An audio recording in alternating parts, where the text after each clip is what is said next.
livro Pão Nosso, ditado a Francisco Cândido Xavier pelo Espírito Emmanuel, a mensagem Responder.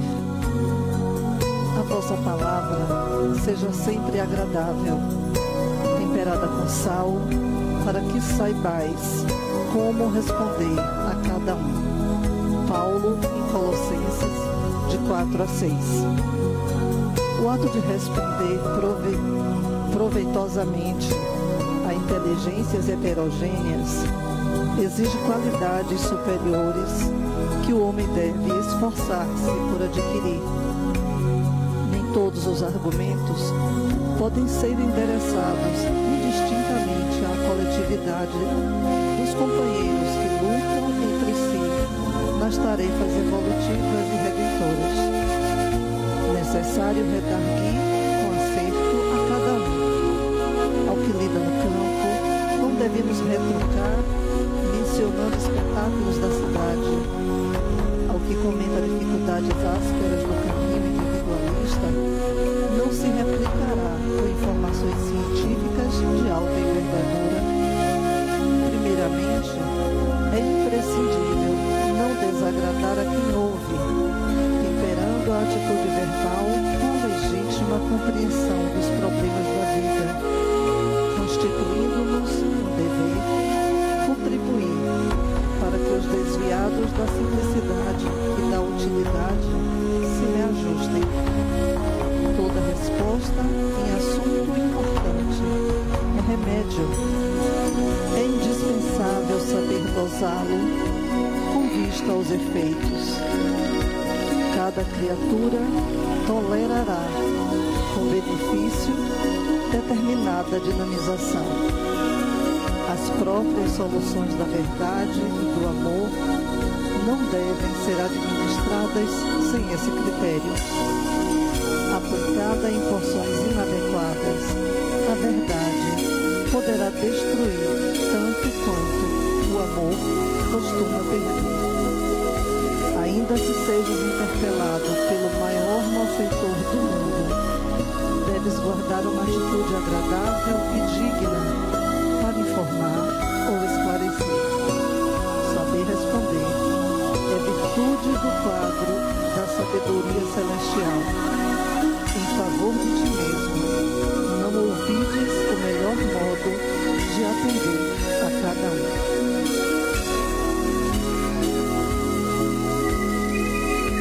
Amigo e Mestre Jesus, aqui reunidos e sabedores da tua presença conosco,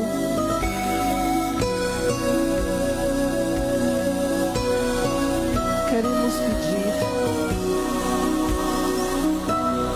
em nosso próprio benefício,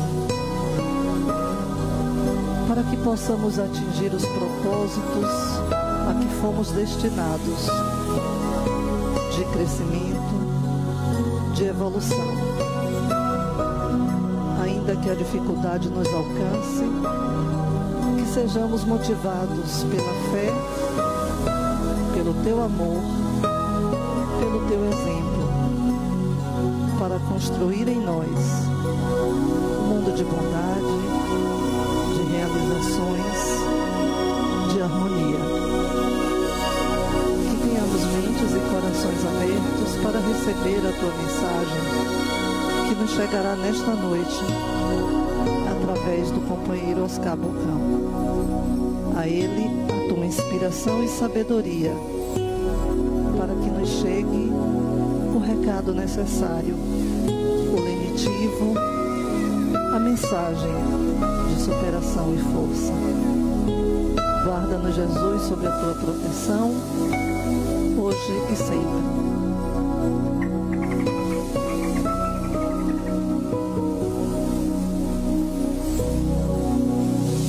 Boa noite a todos.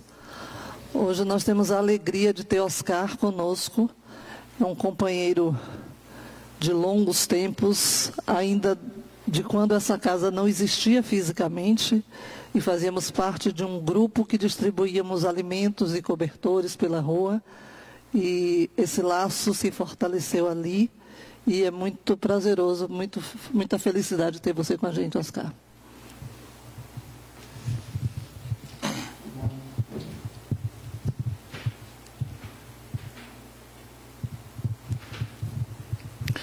Boa noite a todos. Jesus nos abençoe. Eu é que fico feliz de estar aqui com vocês todos. E esta casa que vem realizando sua tarefa ao longo do tempo e se preparando também para novas ações, novos cometimentos, né? Como se diz, porque há muito que se fazer e há muito que se aplicar na realização mesmo dos próprios desígnios, né? Próprios e divinos, né? Então, na noite de hoje, a casa pediu para nós fazermos algumas pequenas considerações sobre o tema, o sopro da vida. Só isso. O sopro da vida. Então, é um tema bastante significativo, né? E que enseja muitas reflexões, né? Porque por mais que nós tenhamos um conceito de vida, por mais que nós tentemos uma definição de vida, essa definição será sempre insuficiente. Ela será sempre insuficiente. Por quê? Porque dizer na sua completude, né, na sua inteireza, na sua exatidão, o que é vida, é o mesmo que dizer que se conhece Deus na sua totalidade. Então, vocês estão vendo o problema que nós vamos ter hoje aqui à noite trabalhando o tema, né? Então, alguém dizer, eu sei o que é a vida, é necessário haver uma exata identificação com Deus. Mas quem disse isso? Quem lembra? Jesus disse isso. Olha, Jesus disse isso. Ele disse assim, ó: eu sou o caminho, a verdade e a vida. Olha, eu levei muitos anos refletindo sobre isso e não quer dizer que eu esgotei a reflexão, não. Eu prossigo refletindo, né?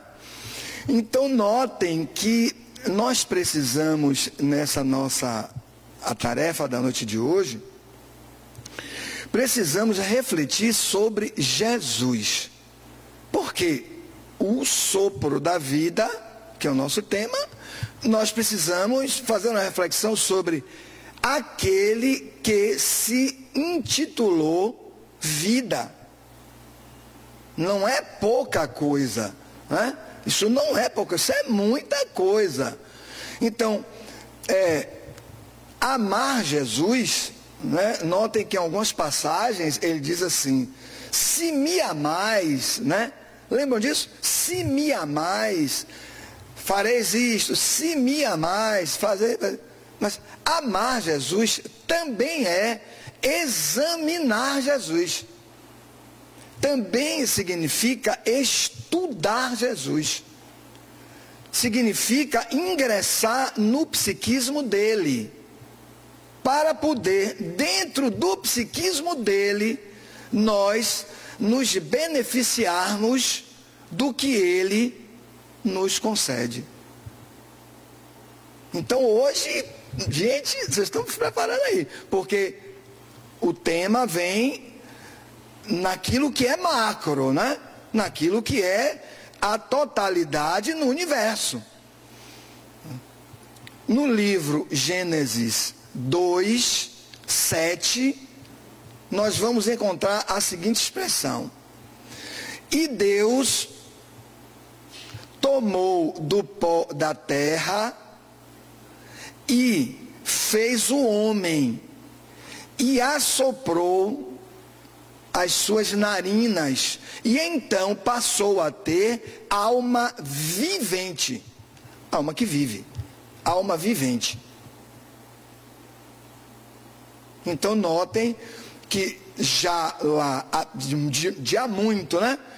o homem já tem esta noção, por um processo intuitivo, de que Deus, Ele é o Criador de todo o universo, mas o homem diz isso naquela época por um processo de intuição, não é? Por um processo de intuição, porque não tinham os homens daquela época os recursos que nós temos hoje.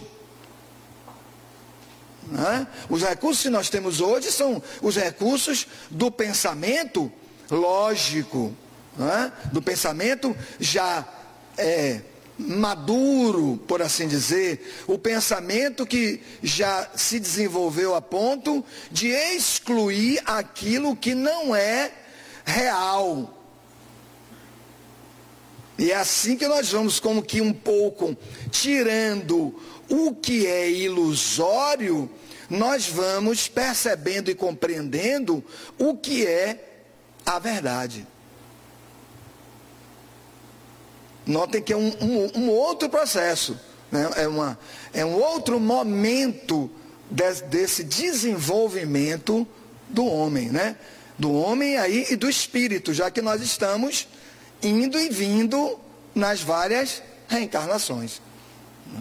Então notem que quando se estabelece que Deus é o Criador e que soprou as narinas do homem e o homem se torna uma alma vivente, nasce a vida para nós.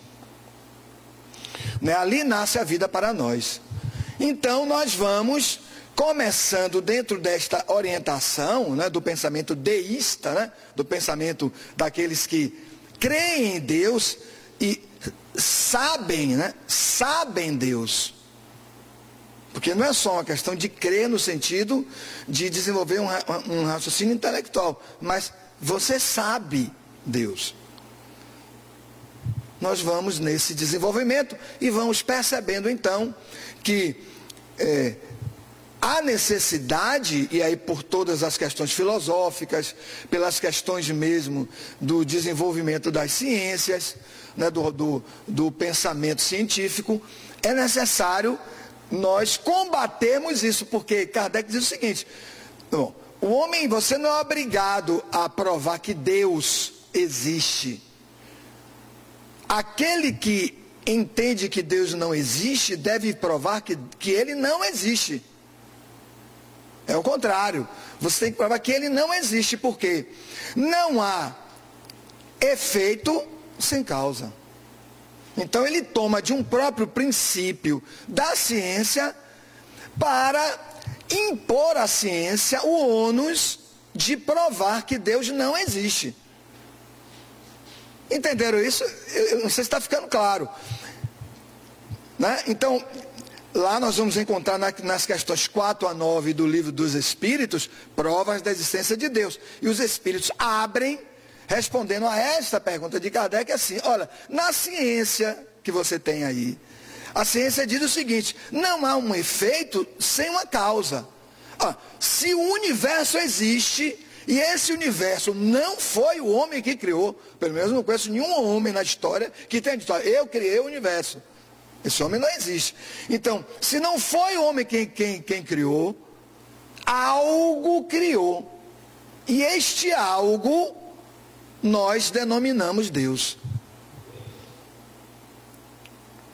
Então o que cabe à ciência hoje, dentro desses postulados estreitos, né? Estreitos, porque a ciência, o pensamento científico também está se desenvolvendo muito. Mas muito mesmo, inclusive com as constatações sobre a matéria, nos exames quânticos, né? Então o homem hoje, para um cientista quântico dizer o que é matéria, é algo muito complicado para ele. Ele fica muito embaraçado, porque há expressões da matéria que aparecem e desaparecem. Mas como é que desaparecem? Dentro das próprias elucidações lá de Albert Einstein, lá no início do século passado, né, do século XX, né? Às vezes eu fico até um pouco desconfortável em dizer século passado, porque eu nasci lá, né? Não, século passado e tal. Eu fico até meio desconfortável, porque nós já estamos indo para 2020, né? Então, enfim, então o próprio Einstein já estabelecia as bases desta insustentabilidade dos princípios científicos conforme estavam estabelecidos. Então Einstein já vai derrubando muitas certezas, por assim dizer, científicas, né? Ele já começava a, vamos dizer assim, incomodar este campo de certezas, né, de falsas certezas que se tornaram. Mas na Gênese espírita, na Gênese espírita, publicada em janeiro de 1868, nós já tínhamos a informação pelos espíritos de que a matéria, ela se manifesta, ela se expressa através de um fluido que está em todo o universo, que é o fluido cósmico universal. E que aquilo que Einstein disse no início do século XX, já havia sido dito quase, mais ou menos, 40 anos antes, pelos Espíritos.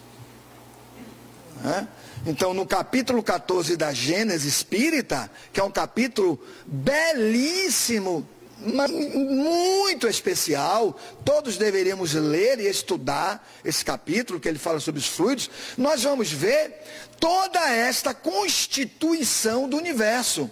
E vamos perceber que há expressão deste fluido de várias formas e várias gradações, e de acordo com as necessidades de um determinado mundo.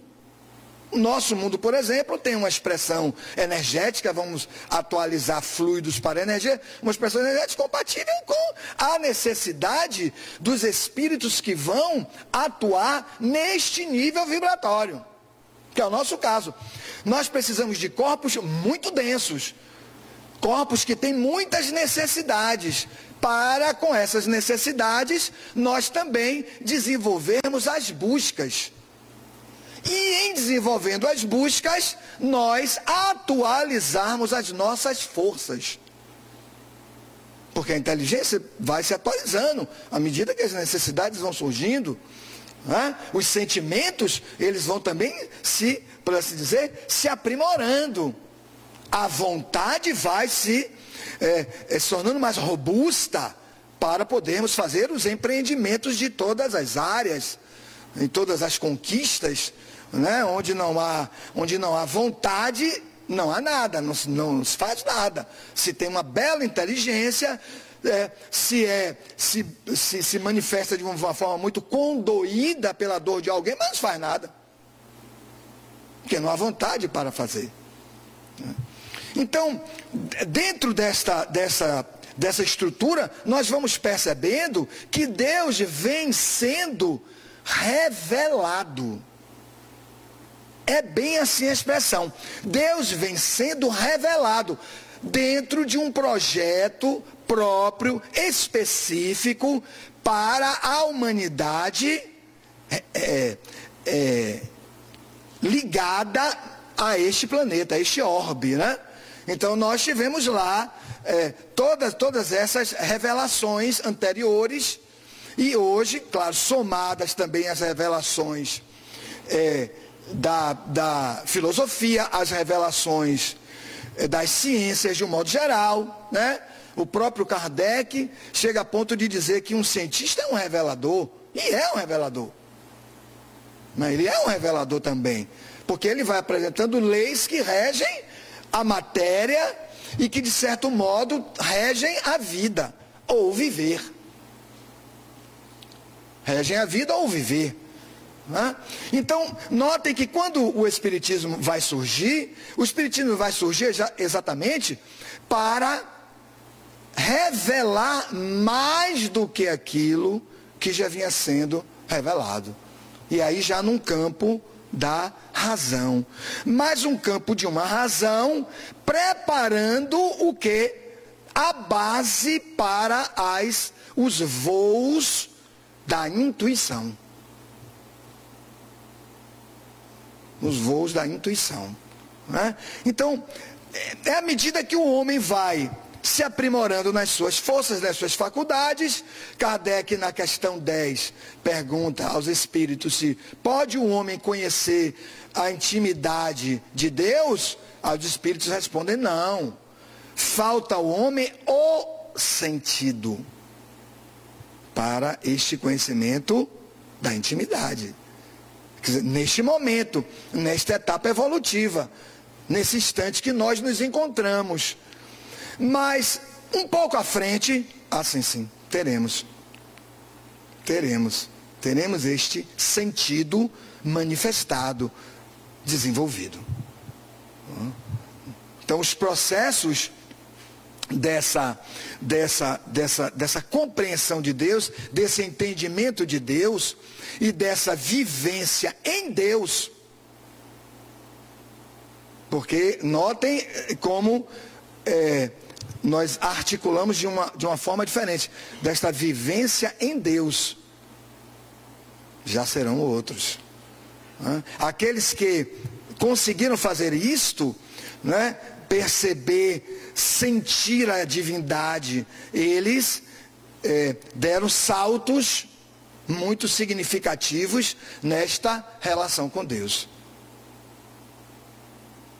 Porque compreenderam aquilo que Jesus apresentou. Eu e o Pai somos um. Eu estou no Pai e o Pai está em mim. Olha como ele diz em João, né? Está no Evangelho de João. Eu e o Pai somos um. Que é esta unidade que nós estamos em busca. Porque essa busca, ela nem sempre é uma busca consciente. Jesus vem e nos traz no Sermão da Montanha, porque o sermão é um perfeito roteiro de harmonização das forças do Espírito. Se você ler o sermão com vagar, com cuidado, né? E aí você vai levar muito tempo fazendo isso. A gente lê rapidinho ali o sermão e tal, é bonito e tal. Mas estudando o sermão, percebendo o sermão, você vai compreendendo como aquela alma, né, que é Jesus, ele apresenta um recurso compatível para você ingressar nessa vivência com Deus. Então nós vamos perceber. E tem um fragmento do sermão que ele é exato nesse ponto. Buscai primeiramente, ou seja, antes de qualquer coisa, o reino de Deus e sua justiça, que é um ponto especialíssimo, essa questão da justiça, muito especial, algo para a gente pegar dessa frase, tirar e examinar em separado. Em sua justiça, aí ele diz, e todas estas coisas lhe serão acrescentadas. Ponto. Chegamos no nosso ponto. Este é o nosso ponto. E todas estas coisas lhe serão acrescentadas.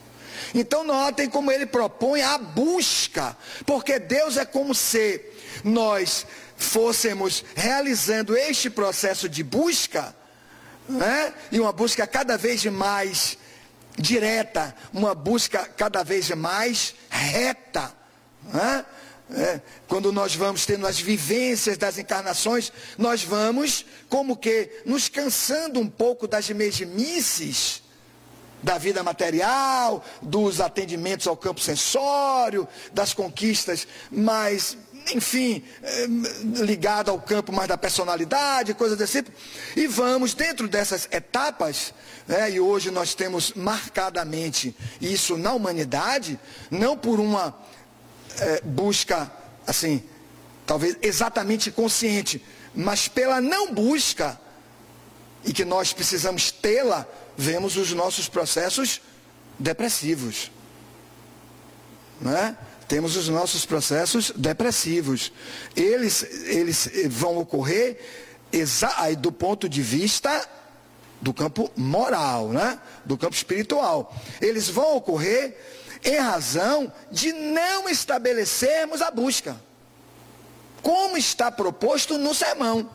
Buscai, ou seja, movimente-se no seu campo íntimo, movimente o intelecto, movimente os sentimentos, movimente a sua vontade e restabeleça a fé. Notem como ele trabalha com essas 4 forças fundamentais. Movimente-se, caminhe, instaure uma busca. Porque quando você instaura uma busca, tudo muda. Todas as coisas mudam. Faça isso para vocês verem. Muda tudo. Poxa, mas mudou. Porque você saiu do ponto em que você estava vendo a vida. Não é assim, por exemplo, se eu parar próximo daquela mochila ali na cadeira, eu tenho um ângulo da sala, mas se eu dou um passo, eu já estou vendo o corredor. Tem um corredor aqui, e no corredor tem algumas pessoas. Poxa, tem algumas pessoas, eu vou conhecer as pessoas do corredor. Então, você passa a ter uma nova movimentação, porque tem uma busca. Temos hoje uma espécie de paralisia geral no planeta. Isso está atestado pelos próprios quadros de manifestação, como dizíamos, dos processos depressivos ou dos processos ansiosos. Né? Porque eu sei que eu preciso conquistar alguma coisa, eu sei que eu preciso chegar a algum ponto, eu tenho que chegar a algum ponto, mas que ponto? Aí realizo muitas conquistas no campo físico. Passo a ter títulos de competências em determinadas áreas. Né? Passo a ter conquistas no meu ciclo social, passo a ter expressão, né? Ter visibilidade no meu campo social, ser reconhecido por determinados trabalhos, por determinadas tarefas, etc, etc. Mas eu ainda prossigo como que, e por assim dizer, sem vida.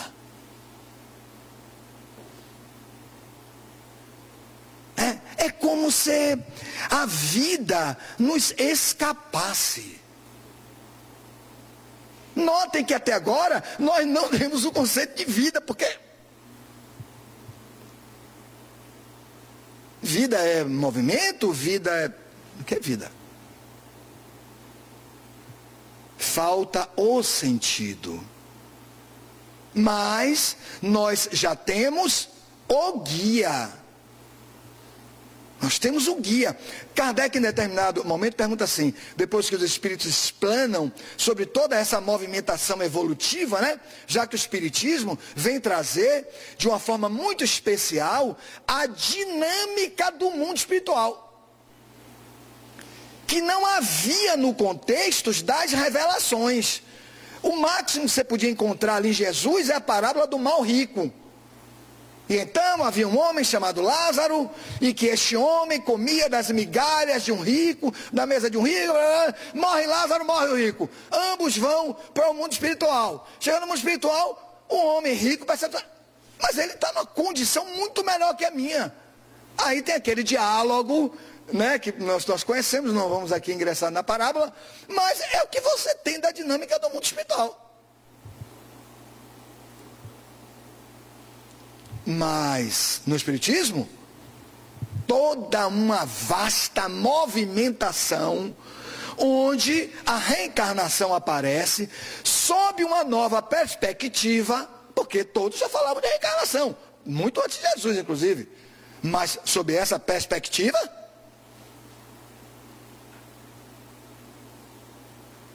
a imortalidade sempre foi conhecida, a mediunidade sempre foi manifestada, mas a imortalidade útil, qual é a imortalidade apresentada pelo Espiritismo? A imortalidade útil, porque a imortalidade apresentada por outras designações é a imortalidade inútil. Se nós formos analisar. porque é necessário que haja um fim a ser atendido, um fim a ser alcançado. Buscai, movimentai todos os seus recursos. Primeiramente, significa dizer, antes de qualquer outra coisa. E ele repete isto quando ele responde à questão que lhe foi formulada. Senhor, qual é o maior mandamento da lei? Não lembra disso? Aí ele diz, ama a Deus. Como ele diz. Ama a Deus de todo o teu espírito, de todo o teu coração, de todo o teu entendimento. Olha como ele fecha, né? O mestre, o guia, ele é completo, ele fecha. De todo o teu entendimento. Ou seja, de tudo que vem no campo da sua racionalidade. De tudo que vem no conjunto da razão. E a razão não é só o intelectivo. É também o aproveitamento de todas as experiências que vão compor aquilo que você concluiu que seja a verdade. De todo o teu coração, de todo o teu coração, de todo o teu entendimento. Aí está o primeiro, olha, mais uma vez ele usa essa expressão, primeiro. Aí está o primeiro e o maior mandamento. Por que ele diz isso, primeiro e maior? Porque o segundo, e ele diz, eis o segundo que é semelhante ao primeiro. Ama o próximo como a ti mesmo. Mas por que ele diz que amar a Deus é o primeiro? Porque muitas vezes nós nos candidatamos a amar o outro, e então estarão juntos na saúde e na doença, até a morte separe. Então, mas depois de uns 2, 3 anos, aí você já, mas foi tão rápido. Porque nós não nos movimentamos com o amor primeiro em Deus. Nós não nos nutrimos da vida que Deus nos concede. Essa é a questão. Ele diz, ama a Deus, envolve-te com Deus.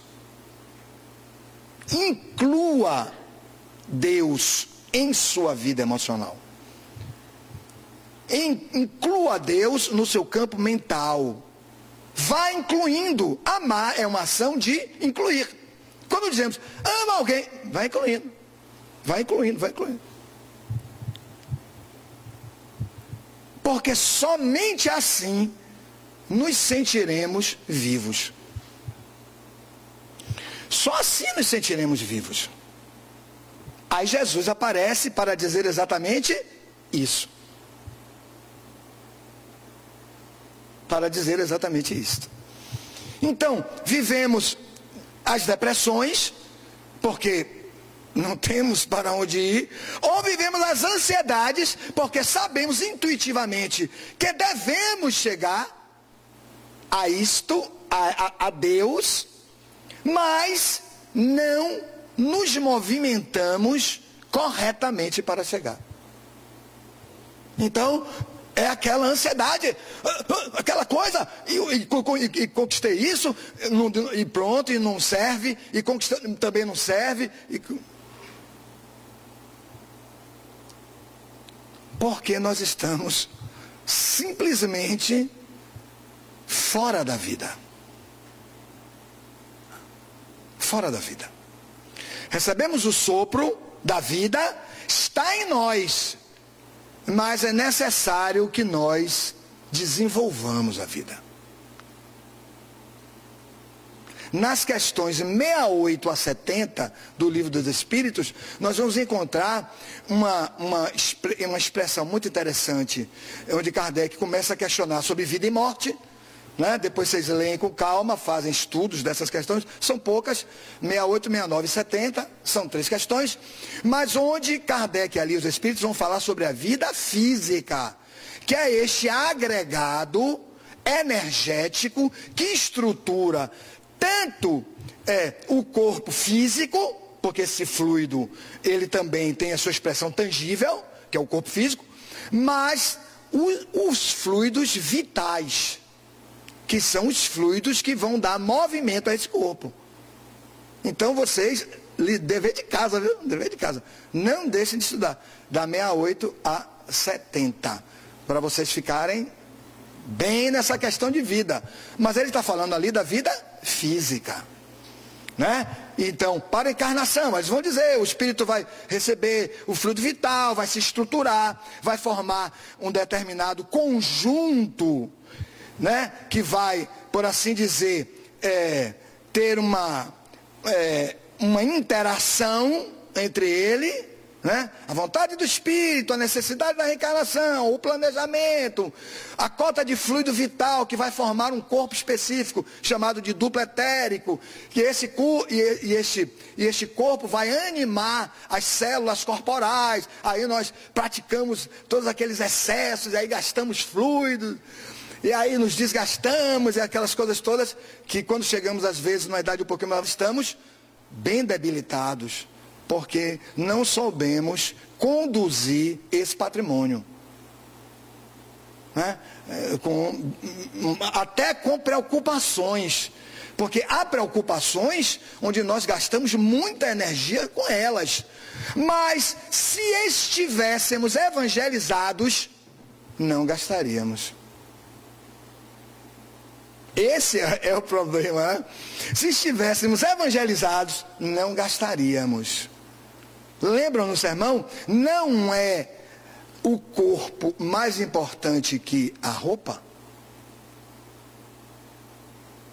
Está lá o mestre dizendo, meu amigo, não é o corpo mais importante que a roupa? Ou seja, cuidado com as buscas excessivas e as paixões no campo externo. Porque eles vão lhe sequestrar e você fica ali e a cara só passa. Mas há um campo íntimo. Por isto há, e agora nós vamos entrar na vida moral. Há a vida física, com sua estruturação própria de cada mundo. Né? Cada mundo tem as suas humanidades, e essas humanidades, esse conjunto de espíritos que formam aquelas sociedades, vão, obviamente, recebendo cotas, fluidos vitais, encarnações por tempos maiores ou menores, compatíveis com as necessidades, para os espíritos se desenvolverem coletivamente. Né? Mas há o que? A vida moral. A vida moral. Notem que Jesus também trata disso. Eu estou trazendo Jesus o tempo inteiro porque Jesus é aquele que diz o quê? Eu sou a vida. É quem tem autoridade para falar sobre vida. Então, Jesus diz assim, eu vim para que tenhas vida, mas vida em abundância. Olha bem essa expressão. Notem que ele não está falando da vida física, porque a vida física vai obedecer a certos automatismos dessa estrutura que vocês vão encontrar na questão 68 a 70. Inclusive uma base instintiva. Olha lá, uma base instintiva, não é assim? O princípio espiritual vem transitando evolutivamente pelas etapas mais primárias, mais primitivas, e construindo uma base instintiva, que é um automatismo que vai lhe permitir se agarrar à vida física. Para que, quando ele tenha que decidir, aí no campo hominal, aí já é um reino hominal, quando ele tenha que decidir, ele não se mate. Ele suporte as necessidades da vida, que são as várias circunstâncias, os vários fatos, que vão pedir de nós o quê? Decisões. Mas decisões que serão tanto melhores, quanto sejam elas guiadas pelo Evangelho. Aí a qualidade da decisão. Né? Até nós chegarmos ao ponto do refino de amar. como está na mensagem do Evangelho segundo o Espiritismo, lei de amor com Lázaro, onde ele fala desse refino de amar. Então, quando Jesus diz, eu vim para que tenhais vida, mas vida em abundância, ele está falando da vida moral. Mas não é da moral, vida moral, da moral das constituições sociais. É a moral que está ligada à compreensão, ao entendimento de Deus. Questão 628, 629 do Livro dos Espíritos. Quando Kardec pergunta aos espíritos o que é moral, ele diz, age moralmente bem quem se aproxima de Deus. Age moralmente mal quem dele se afasta. Então Deus passa a ser o quê? A nossa meta total. Deus é o nosso tema fundamental. Vejam a Madre Teresa de Calcutá. Não havia nada que pudesse anteceder uma decisão dela que não fosse Deus. Quando alguém chegava com um problema, seja ele qual for, qual era o pensamento da Madre Teresa? O que Deus espera que eu faça a essa pessoa? Pronto. Aqui na Bahia, a nossa irmã Dulce. Então são espíritos que já entenderam a primeira movimentação do Pai Nosso. Pai que estás nos céus, santificado seja o vosso nome. Que Deus seja o sagrado para nós. É isso que Jesus está querendo dizer no Pai Nosso. Antes de qualquer coisa, olha ele de novo dizendo, antes de qualquer coisa, Deus. Quando nós subvertemos esta ordem, estamos à deriva. Aí estamos submetidos às nossas próprias decisões, daquilo que nós achamos que é o certo. Mas depois concluímos, olha, não é o certo. Eu me guiei por isso durante 30 anos, mas isso não é o correto. E aí vamos concluir que amar, sim, é a vida. Amar é a expressão da vida. Nós precisamos aprimorar esta ação de amar, esta ação de incluir. Me permitam ir dizendo isso, viu? Que amar é incluir, amar é muita coisa, né? Amar é muita coisa. Vocês lembram? Tem alguns aí que vão lembrar de uma balinha que se abria, né? Aí tinha assim dentro, amar é. Lembra disso? Tinha maré, aí tinha aquela coisinha de dentro. Amar é isso, amar é aquilo, eu gostava daquelas balinhas.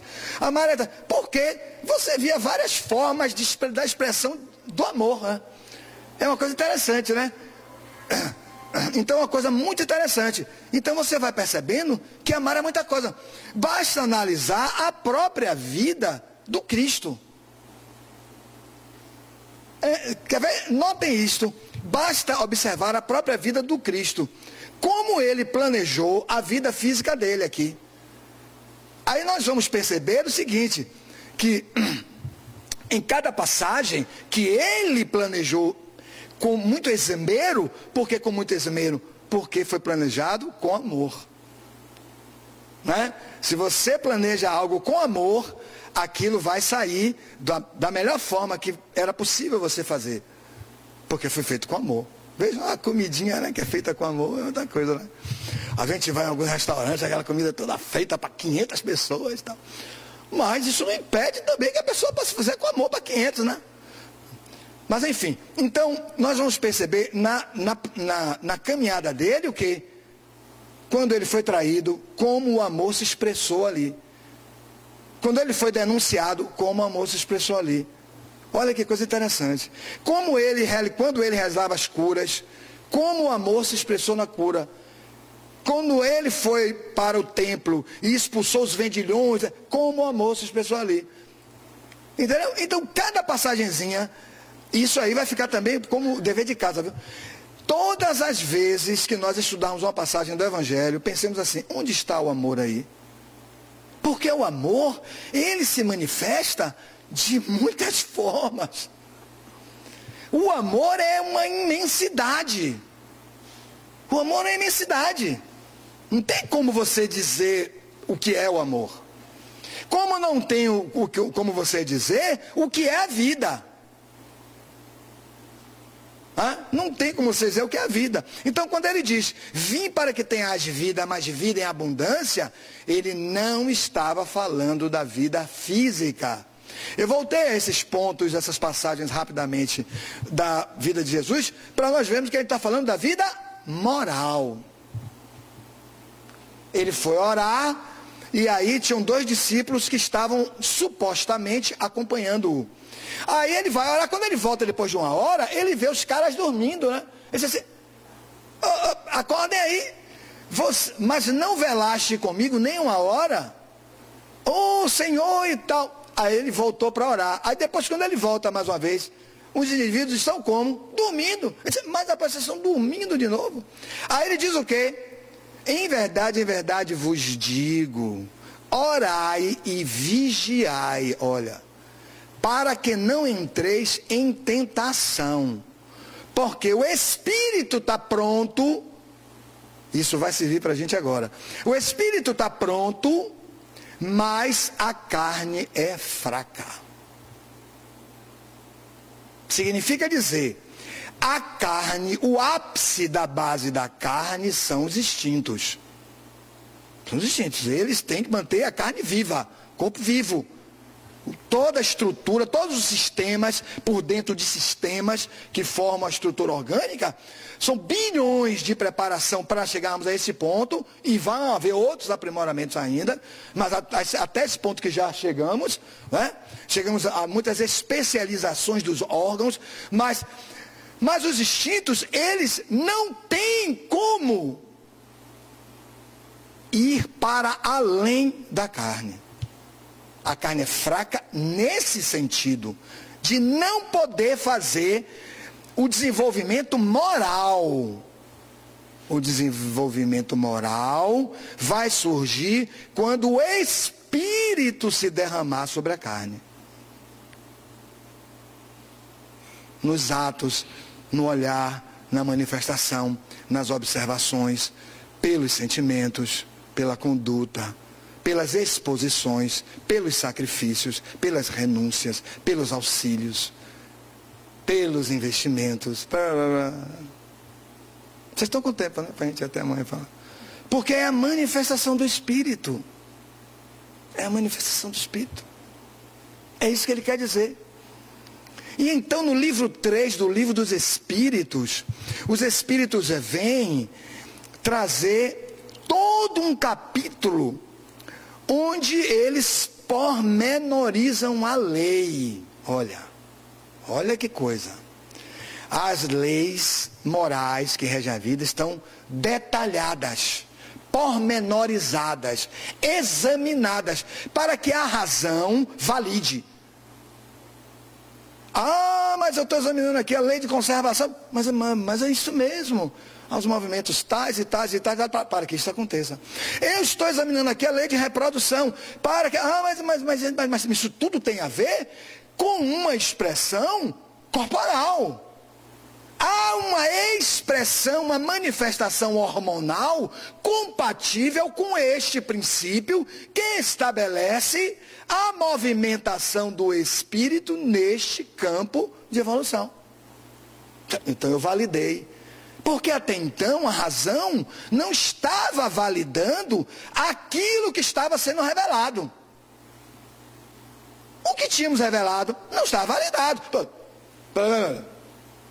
O que eu não puder explicar no quadro negro, né, cientistas da época, então não tem existência real. Mas agora.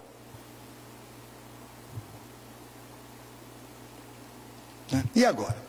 Porque o homem, no seu processo de amadurecimento e de especialização, está concluindo que o maior fenômeno é o fenômeno moral. Esse é o maior fenômeno, é o fenômeno moral. Os fenômenos materiais, inclusive a vida física, só servem para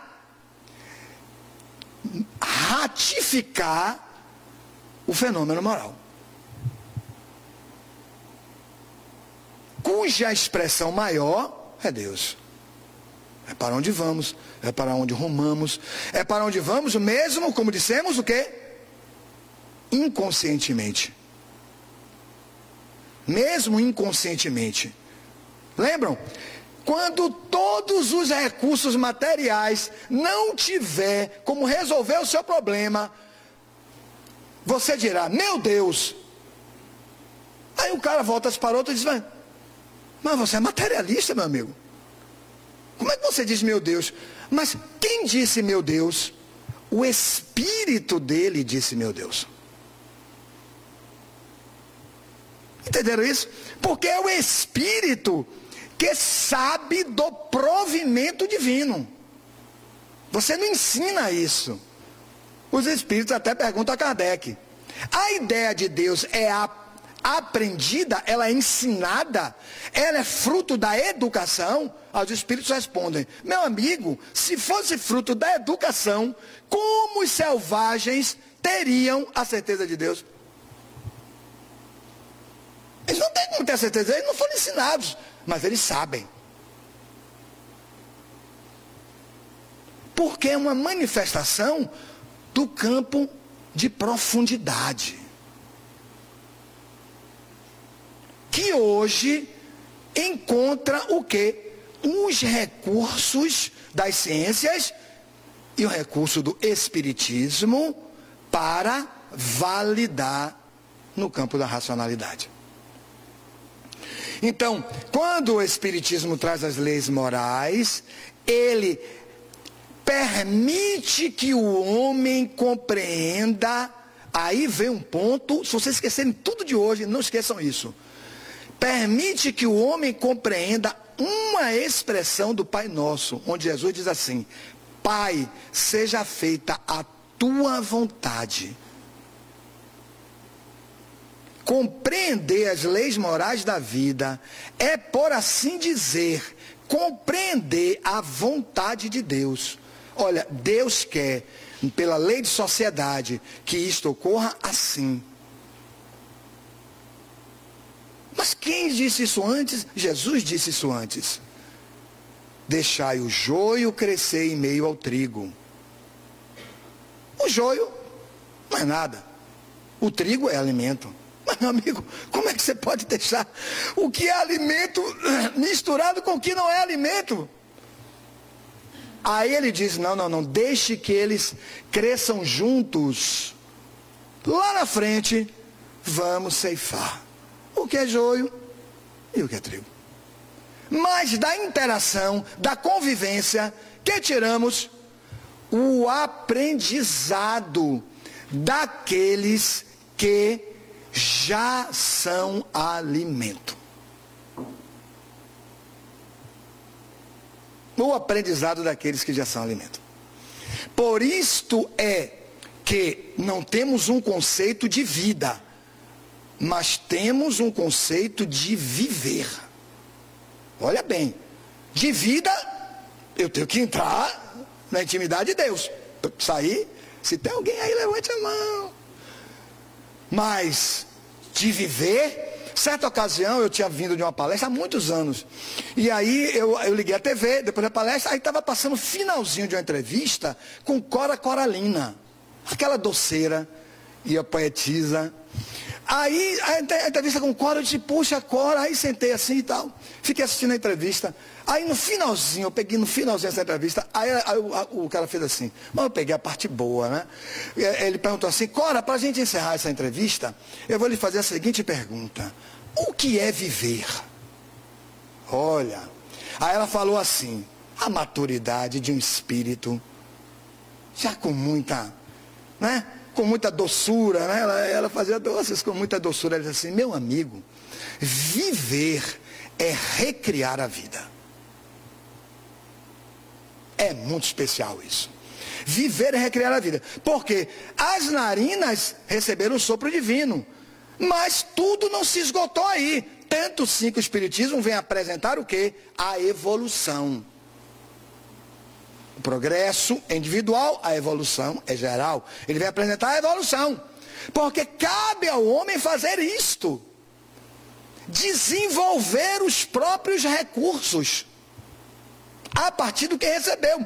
Então, viver é recriar a vida que se recebeu, para se cometer o ato mais especial, que é o ato de repartir. Justiça é muita coisa, mas o refino da justiça está em se repartir a vida que se recebeu. Muita paz.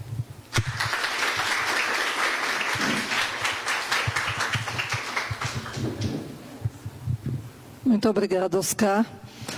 Hoje não temos o sorteio do livro por um motivo. Não foi buscado, as pessoas não buscaram participar do sorteio. Então, vou aproveitar e reforçar. A cada reunião pública que realizamos, nós fazemos um sorteio de um livro que tem por objetivo divulgar a doutrina através dos seus livros e também angariar recursos para a manutenção da nossa casa. Então, sempre que aqui estiverem, antes de entrarem para o salão, lá na recepção, na livraria, tem sempre um livro sendo oferecido para o sorteio. Então, hoje, ninguém vai levar. Vacilamos hoje, mas vamos para frente. Bom, queremos lembrar-lhes da campanha que a nossa casa faz parte. Antes era a Sua Nota é um Show de Solidariedade, hoje é a Nota Premiada Bahia, onde, através do cadastro junto à Secretaria da Fazenda Estadual, a nossa casa é beneficiada com compras que vocês possam fazer e nelas indicando o seu CPF. A partir disso, a nossa instituição recebe uma quantidade de pontuação e a cada 4 meses nós recebemos recursos em função das notas que foram emitidas com o CPF de vocês e beneficiando a nossa casa. Para indicar a nossa instituição como beneficiária dessa campanha, é preciso acessar o site da Secretaria da Fazenda, Nota Premiada Bahia, e lá você tem a opção de escolher 2 instituições, uma instituição social e uma instituição da área de saúde. Nós somos uma instituição social, então, por favor, nos ajudem nesse aspecto, façam esse cadastramento e também beneficiem-se com essa participação, porque mensalmente 10 pessoas são sorteadas e cada uma recebe R$100 mil. Não vai fazer mal a ninguém, eu acredito. Na semana anterior ao carnaval, 10 receberam e devem ter passado um carnaval bem felizinho aí, né? Não foi ninguém daqui.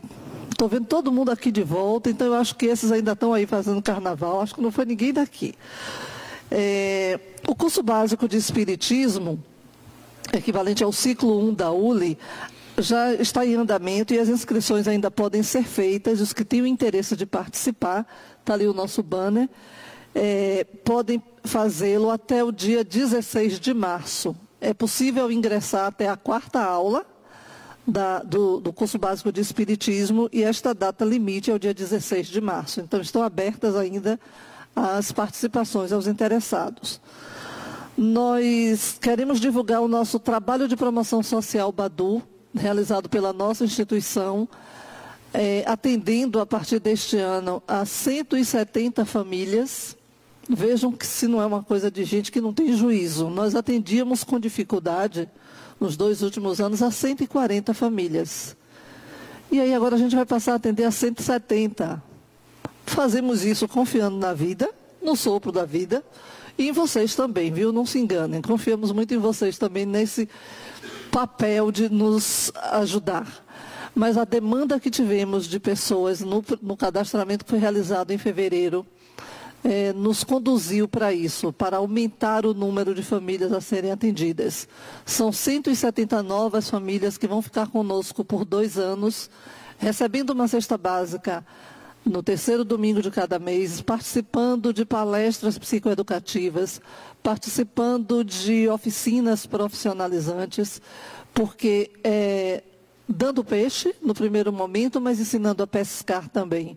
Através das oficinas, elas se capacitam para aprender uma atividade e levar isso para a sua vida, para a sua comunidade e a partir daí tirar uma renda com esse ofício que aqui elas vão aprender.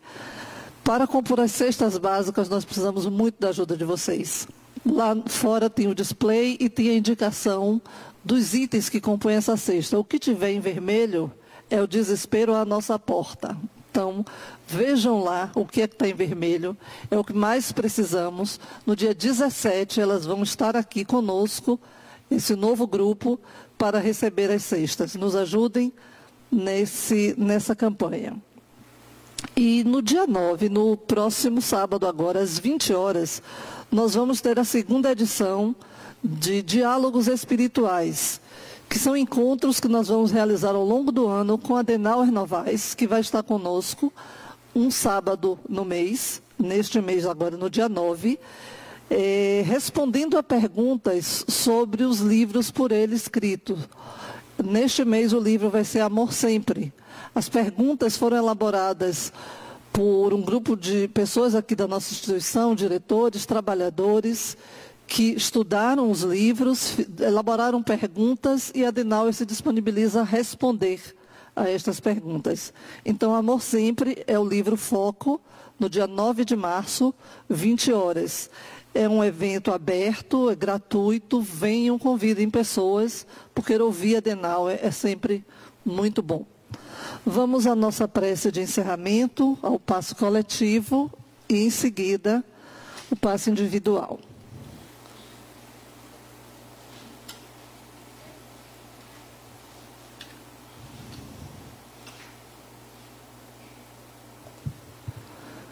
Pedimos aos passistas que se distribuam no salão para o trabalho de passo coletivo.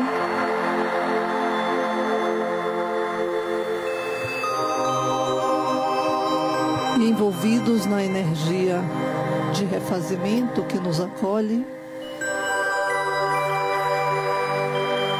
aproveitemos inicialmente, primeiramente, como citou Jesus, para agradecer pela vida, para agradecer pela presença amorosa do bem que nos fortalece, que nos edifica, que nos convoca para a transformação. Em vários momentos somos portadores de ansiedades, de queixas, de reclamações, e desvalorizamos ou desmerecemos a vida que temos. Mas é ela a oportunidade que temos e que escolhemos para o aprendizado necessário neste momento. Ainda que as dificuldades nos alcancem, lembremos que somos inspirados por um amor maior, que nos fortalece, que nos orienta. Lembremos que os acontecimentos em nossas vidas são aprendizados. E quanto mais fortalecidos estivermos nestas provas, mais êxito lograremos nossas conquistas. Tenhamos a certeza que a espiritualidade amiga caminha conosco e que Ele, o amor personificado na terra, também nos conduz. Jesus, Mestre de amor, nós te agradecemos por mais uma noite de trabalho. Te agradecemos por mais um encontro com a tua mensagem que nos coloca ao alcance de nós próprios, chamando-nos à reflexão, chamando-nos à transformação que queremos promover em nós e na sociedade. Ampara, Jesus, os nossos propósitos no bem, fortalecendo-nos no serviço, e que o bem em nós se manifeste. para que possamos ser reconhecidos como aqueles que escolhemos seguir os teus passos. Sê conosco, amigo divino, hoje e sempre. Os que desejem tomar o passe individual serão atendidos. Muito obrigada a todos, boa noite, até a próxima quinta.